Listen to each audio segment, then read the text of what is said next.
नमस्कार। असम आदित्य से मैं काजल आप सभी का स्वागत करती हूँ। आइए देखते हैं आज की पहली खबर। देश दुनिया में आज अंतर्राष्ट्रीय मातृभाषा दिवस मनाया जा रहा है। भाषाई और सांस्कृतिक विविधता के बारे में जागरूकता को बढ़ाने और बहुभाषावाद को बढ़ावा देने के लिए हर साल 21 फरवरी को दुनिया भर में अंतर्राष्ट्रीय मातृभाषा दिवस मनाया जाता है। ये दिवस दुनिया भर के लोगों द्वारा उपयोग की जाने वाली सभी भाषाओं के संरक्षण और बचाव को बढ़ावा देने के लिए एक व्यापक पहल का हिस्सा है। विश्व भर में 21 फरवरी को अंतर्राष्ट्रीय मातृभाषा दिवस मनाया जाता है। इस दिन को मनाने का उद्देश्य दुनिया भर में अपनी भाषा संस्कृति के प्रति लोगों में रुझान पैदा करना और जागरूकता फैलाना है। अंतर्राष्ट्रीय मातृभाषा दिवस मनाने का विचार सबसे पहले बांग्लादेश से आया।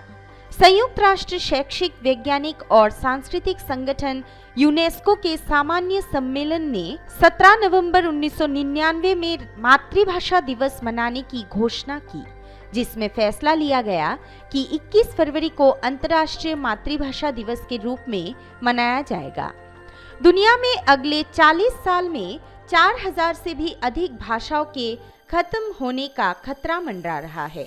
भारत विविध संस्कृति और भाषा का देश रहा है। 1961 की जनगणना के मुताबिक भारत में 1652 भाषाएं बोली जाती हैं। एक रिपोर्ट के अनुसार भारत में फिलहाल 1365 मातृभाषाएं हैं, जिनका क्षेत्रीय आधार अलग अलग है। अन्य मातृभाषी लोगों के बीच भी हिंदी दूसरी भाषा के रूप में लोकप्रिय है। छोटे भाषा समूह जब एक स्थान से दूसरे स्थान पर बसते हैं तो वे एक से अधिक भाषा बोलने समझने में सक्षम हो जाते हैं। 43 करोड़ लोग देश में हिंदी बोलते हैं। इसमें 12% द्विभाषी हैं। Hindi Mauritius, Trinidad Tobago, Guyana और सूरीनाम की प्रमुख भाषा है। फिजी की सरकारी भाषा है। अंतर्राष्ट्रीय मातृभाषा दिवस मनाने के पीछे का मकसद है कि दुनिया भर की भाषाओं और सांस्कृतिक का सम्मान हो। इस दिन तो मनाए जाने का उद्देश्य विश्व भर में भाषाई और सांस्कृतिक विविधता का प्रचार प्रसार करना है और दुनिया में विभिन्न मातृभाषाओं के प्रति लोगों को जागरूक करना है। विश्व में जो भाषाएं सबसे ज्यादा बोली जाती है उनमें अंग्रेजी, जापानीज, स्पेनिश, हिंदी, बांग्ला, रूसी, पंजाबी, पुर्तगाली, अरबी भाषा शामिल है। संयुक्त राष्ट्र के अनुसार लगभग 6900 भाषाएं हैं जो विश्व भर में बोली जाती हैं। इनमें से 90% भाषाएं बोलने वाले लोग 1 लाख से भी कम हैं। भारत की बात करें तो 1961 की जनगणना के अनुसार भारत में 1652 भाषाएं बोली जाती है। News desk report, Assam Aditya. अब बढ़ते हैं अगली खबर की ओर। आज धुबरी के झगरारपार इलाके में सुबह सुबह संघटित एक सड़क दुर्घटना में 60 वर्षीय एक व्यक्ति की दर्दनाक मौत हो गई। आज सुबह करीब 6 बजे के आसपास धुबरी के झगरारपार इलाके में संघटित एक सड़क दुर्घटना में 60 वर्षीय एक व्यक्ति की दर्दनाक मौत हो गई। इस हादसे में मारे गए व्यक्ति की पहचान झगरारपार प्रथम प्रखंड क्षेत्र के रहने वाले मदन प्रसाद राय के रूप में की गई है।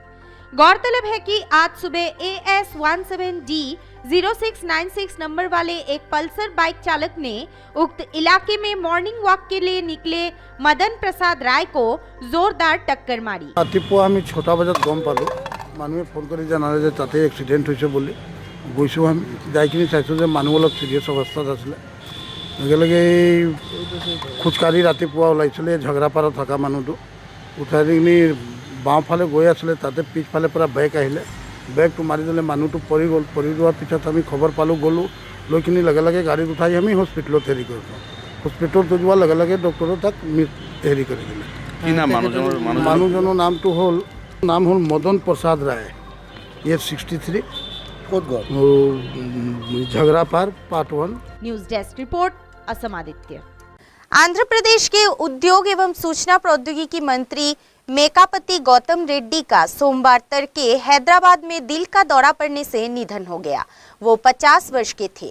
मुख्यमंत्री YS जगनमोहन रेड्डी ने अपने मंत्रिमंडल के सहयोगियों से असामयिक निधन पर गहरा दुख व्यक्त किया है। आंध्र प्रदेश के उद्योग मंत्री मेकापति गौतम रेड्डी का सोमवार को 50 वर्ष की आयु में दिल का दौरा पड़ने से निधन हो गया है।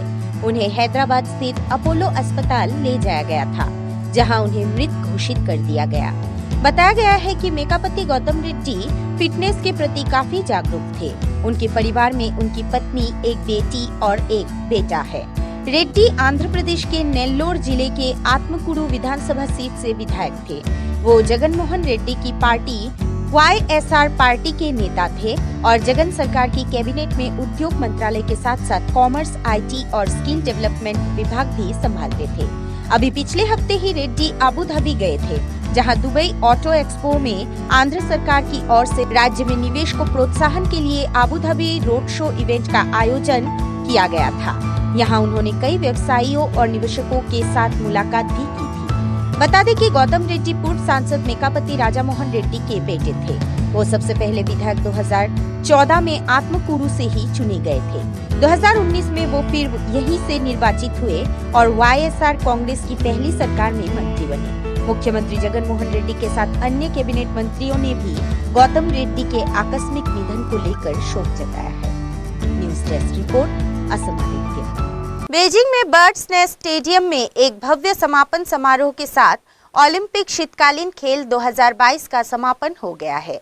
पिछली बार 2008 में शहर में गेम्स का शानदार आयोजन हुआ था और अब उसी की झलक फिर से दिखने को मिली, जहां मिलानो कॉर्निना में 2026 में मिलने के वायदे के साथ ओलंपिक लॉ को औपचारिक रूप से बुझा दिया गया।